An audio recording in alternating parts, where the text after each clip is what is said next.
Hello students.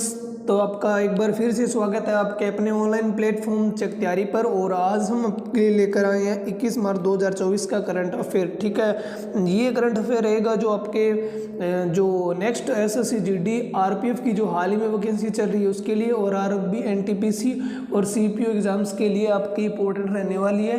तो आप regularly in क्लासों को लगाते रहिए, और इसकी पीडीएफ प्राप्त करने के लिए आप डिस्क्रिप्शन में हमारा टेलीग्राम चैनल है उसको ज्वाइन कर लीजिए। ठीक है, तो बिना किसी देरी के चलिए स्टार्ट करते हैं आज का करंट अफेयर। ठीक है, तो आज का जो फर्स्ट क्वेश्चन रहने वाला है वो क्या रहने वाला है।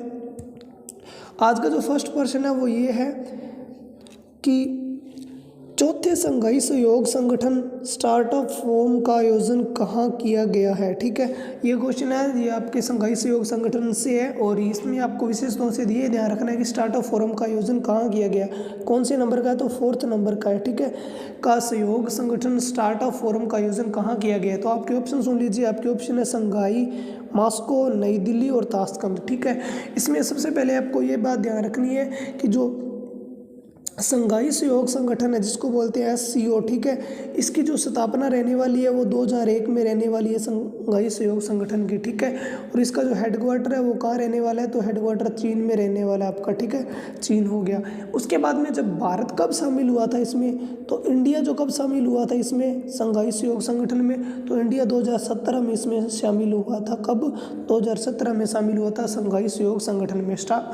ठीक है, इस बात का ध्यान रखेंगे। वर्तमान में संघाई सहयोग संगठन में कितने देश हैं, तो इसमें 8 देश शामिल है। ठीक है, ये बात आप ध्यान रखेंगे कि संघाई सहयोग संगठन है उसकी स्थापना 2001 में हुई थी, मुख्यालय चीन में है, और 2017 में जो भारत है वो संघाई सहयोग संगठन में शामिल हुआ था। ठीक है, ये बात होगी।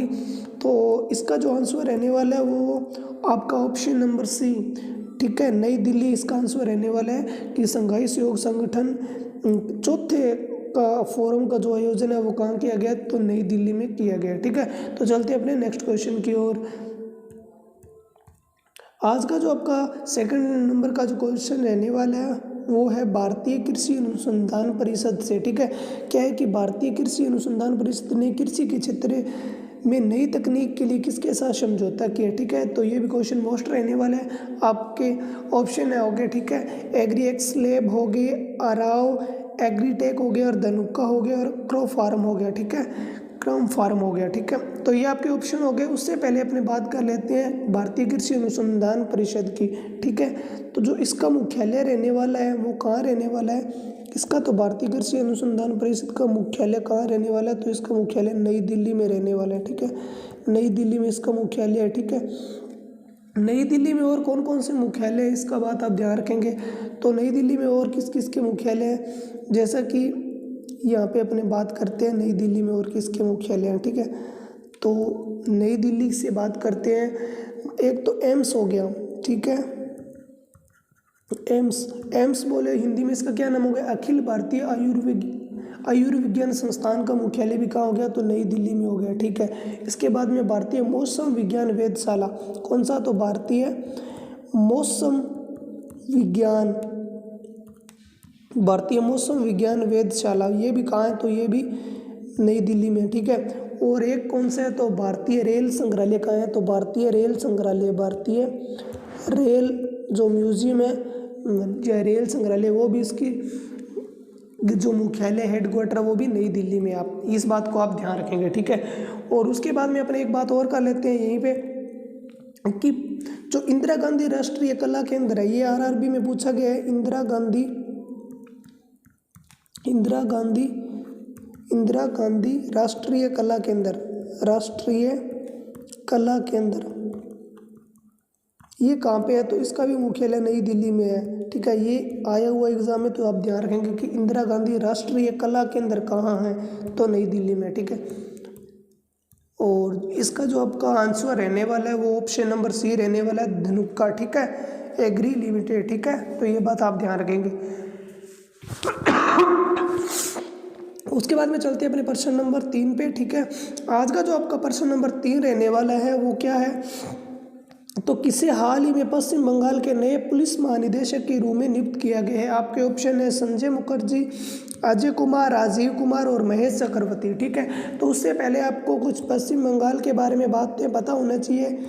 क्या बातें हैं? तो जो पश्चिम बंगाल है उसमें एक फेमस है पूजा, कौन सी? तो दुर्गा पूजा फेमस है, यहाँ की दुर्गा पूजा फेमस है। ठीक है, दुर्गा पूजा कहाँ की फेमस है? तो पश्चिम बंगाल की फेमस है। और ये यूनेस्को की विश्व विरासत सूची में कब शामिल हुई थी? तो ये कब हुई थी? तो 2021 में ही हुई थी शामिल। ठीक है, कौन सी? तो दुर्गा पूजा आपकी शुरू हुई थी यूनेस्को की विश्व विरासत सूची में। ठीक है, तो ये बात आप ध्यान रखेंगे। ठीक है, उसके बाद में अपने बात कर लेते हैं कि जो पश्चिम बंगाल है, पश्चिम बंगाल का जो नववर्ष है उसको क्या कहते हैं? तो इसको कहते हैं अपने पोइला बैसाख। ठीक है, पोइला बैसाख, पोइला बैसाख। ठीक है, ये क्या हो गया?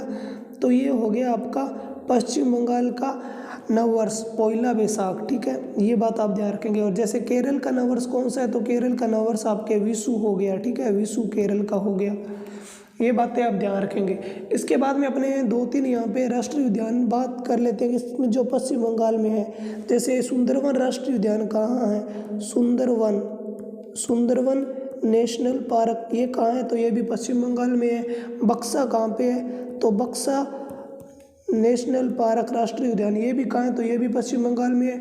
उसके बाद में आपका सिंगालीला, ये आपका एग्जाम की दृष्टि से इंपॉर्टेंट रहने वाला है। सिंगालीला नेशनल पार्क कहाँ है? तो ये भी आपका कहाँ पड़ता है? तो पश्चिम बंगाल में पड़ता है। ठीक है, ये बातें आप ध्यान रखेंगे। उसके बाद में अपने चलते हैं इसके आंसर पर। तो इसका जो आंसर रहने वाला है वो option number A Sanjay Mukherjee रहने वाला है आपका। ठीक है, तो पश्चिम बंगाल के नए पुलिस महानिदेशक के रूप में किसी नियुक्त किया है? तो संजय मुखर्जी को किया गया है। ठीक है, तो चलते हैं अपने नेक्स्ट क्वेश्चन की ओर। इसके बाद में अपने बात कर लेते हैं क्वेश्चन नंबर 4 की। क्वेश्चन नंबर 4 यहाँ पे रहने वाला है सरस्वती सम्मान से। ठीक है, तो हाल ही में प्रतिष्ठित सरस्वती सम्मान 2023 के लिए किसे नामित किया गया है, किसे प्रदान किया गया है? ठीक है, आपके ऑप्शन सुन लीजिए, गुलजार, अमिताभ कांत, प्रभा वर्मा और खुशवंत सिंह। ठीक है, खुशवंत सिंह की एक आपको बुक याद होनी चाहिए, ट्रेन टू पाकिस्तान। कौन सी? Train to Pakistan. ये एसएससी की फेवरेट बुक है, जो एसएससी के आप प्रीवियस ईयर अगर उठा के देखोगे तो उसमें से आपको देखने को मिलेगा ये ट्रेन टू पाकिस्तान खुशवंत सिंह आपको बहुत ज़्यादा बार पूछा गया है। ठीक है, तो एसएससी में कुछ पैटर्न होता है जो कि फिक्स पैटर्न पे चलती है, जो जहाँ से सवाल पूछना है। जैसे कि एसएससी अगर जीडी की बात करते हैं तो एसएससी जीडी में शास्त्रीय नृत्य हो गया, ये संगीत वाद्य हो गया, कौन सा किससे संबंधित है वो हो गया, पंचवर्षीय योजना हो गया, पंचवर्षीय योजना के दौरान और 2011 की जनगणना के अनुसार इन सभी में से एक क्वेश्चन आप में से लिख के ले लो, आता ही आता है। ठीक है, तो ये कुछ बातें जो आप ध्यान रखेंगे, बुक से हो गया, बुक से भी प्रश्न आता है। ठीक है, तो ये बातें हो गई आपकी। उसके बाद में अपने सरस्वती सम्मान की बात कर लेते हैं। सरस्वती सम्मान, ठीक है, जो सरस्वती सम्मान है ये कौन से फाउंडेशन द्वारा दिया जाता है? तो ये के बिड़ला फाउंडेशन है। इसका नाम क्या है? के बिड़ला फाउंडेशन, के बिड़ला फाउंडेशन। और इसको कब स्थापना हुई थी? तो ये उस 1991 में। और कौन से क्षेत्र में दिए जाते हैं? तो साहित्य के क्षेत्र में दिया जाता है। ठीक है,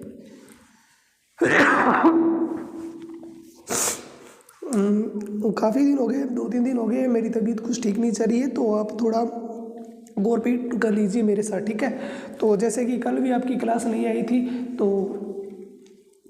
आपकी तो तैयारी और निरंतर चलती रही, इसके लिए हम आपके रिवीजन के लिए ये क्लास लाते हैं। तो आपका भी ये सहयोग रहना चाहिए कि आप भी इसको ज़्यादा से ज़्यादा शेयर करें और सब्सक्राइब करें। ठीक है, तो ठीक है, इतनी बात होगी कि सरस्वती सम्मान है जो वो आपके के बिड़ला फाउंडेशन द्वारा प्रदान किया जाता है और 1991 में इसकी स्थापना हुई थी और ये साहित्य के क्षेत्र में प्रदान किया जाता है। कौन सा पुरस्कार? तो सरस्वती सम्मान। ठीक है, अगर आपसे ये क्वेश्चन पूछे कि जो प्रथम प्राप्तकर्ता कौन है, यानी सरस्वती सम्मान सबसे पहले किनको प्राप्त हुआ? तो ये हरिवंश राय बच्चन जी है, हरिवंश राय बच्चन। ठीक है, तो इनको सबसे पहले जो आपका सरस्वती सम्मान मिला था, किनको? तो हरिवंश राय जी बच्चन को मिला था सबसे पहले सरस्वती सम्मान। ठीक है, और वर्तमान में अपने बात कर लेते हैं कि जो सरस्वती सम्मान 2023 है वो किनको मिला है? तो ये प्रभा वर्मा है। ठीक है, और इनकी जो कृति है, रचना है, उसका नाम आप जरूर याद रखिए, ये एग्जाम से में जरूर से 100% आपसे पूछा जाएगा। ठीक है,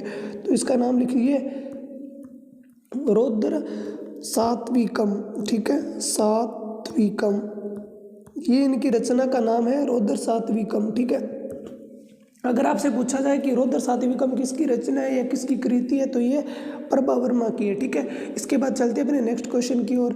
अगला जो अपना प्रश्न रहने वाला है वो 5 नंबर क्या है, तो आपका प्रश्न रहने वाला है इंडियन स्टील एसोसिएशन के अध्यक्ष किसे नियुक्त किया गया है। ठीक है, जल्दी से जल्दी अपना आंसर है जो कमेंट बॉक्स में दीजिए। नवीन जिंदल, गौतम अडानी, रतन टाटा या दीपक मेहता। ठीक है, तो इंडियन स्टील एसोसिएशन के अध्यक्ष किसे नियुक्त किया गया है। ठीक है, तो इसका आंसर क्या रहने वाला है, जल्दी से फटाक से आप आंसर अपने कमेंट में दीजिए। ठीक है, तो इसका जो आंसर रहने वाला है वो आपका रहने वाला है क्या, तो नवीन जिंदल जी। ठीक है, ऑप्शन नंबर ए। ठीक है, चलते अपने नेक्स्ट क्वेश्चन की ओर। अगला जो प्रश्न रहने वाला है आपका वो रहने वाला है आपका कहाँ से, तो ये एक देश है भारतीय मूल के लियो वराडकर। ठीक है, लियो वराडकर ने किस देश के प्रधानमंत्री थे, ठीक है, जिन्होंने हाल ही में इस्तीफा दे दिया। ठीक है, आपको बताना है कि ये किस देश के प्रधानमंत्री थे जिन्होंने हाल ही में इस्तीफा दे दिया। ठीक है, तो आपके ऑप्शन है आयरलैंड, फिनलैंड, पुर्तगाल या स्पेन। ठीक है, स्पेन से आप क्या ध्यान रखेंगे, तो स्पेन से स्पेन की राजधानी क्या हो जाएगी, तो स्पेन की राजधानी आपकी मैड्रिड। ठीक है, स्पेन की राजधानी मैड्रिड होगी। स्पेन की मुद्रा कौन सी है, तो स्पेन की मुद्रा आपकी यूरो होगी। और स्पेन का जो राष्ट्रीय खेल है जिसे सांड युद्ध कहते हैं, सांड युद्ध, या फिर इसको इंग्लिश में क्या बोलते हैं, बुल फाइटिंग। ठीक है, बुल फाइटिंग बोलते हैं। ठीक है, तो ये दोनों ही आप ध्यान रखेंगे, सांड युद्ध या फिर बुल फाइटिंग कहाँ का है, तो ये स्पेन का है। स्पेन की जो राजधानी है मैड्रिड और स्पेन की मुद्रा यूरो होगी। ठीक है, इसके बाद में अपनी बात कर लेते हैं आयरलैंड की। ठीक है, आयरलैंड की अगर राजधानी पूछे तो आयरलैंड की राजधानी आपके डबलिन होगी। ठीक है, डबलिन इसकी आयरलैंड की राजधानी होगी। उसके बाद में आयरलैंड से एक मोस्ट इंपॉर्टेंट आपको बात क्या ध्यान रखनी है कि आयरलैंड से अपने क्या लिए गए हैं, तो नीति निर्देशक तत्व लिए गए हैं। ठीक है, क्या लिए गए हैं, नीति निर्देशक तत्व संविधान में अपने ग्रहण किए हैं। कहाँ से, तो ये अपने आयरलैंड से ग्रहण किए हैं। ठीक है, तो भाग नंबर 4 में है। ठीक है, भाग 4 में है।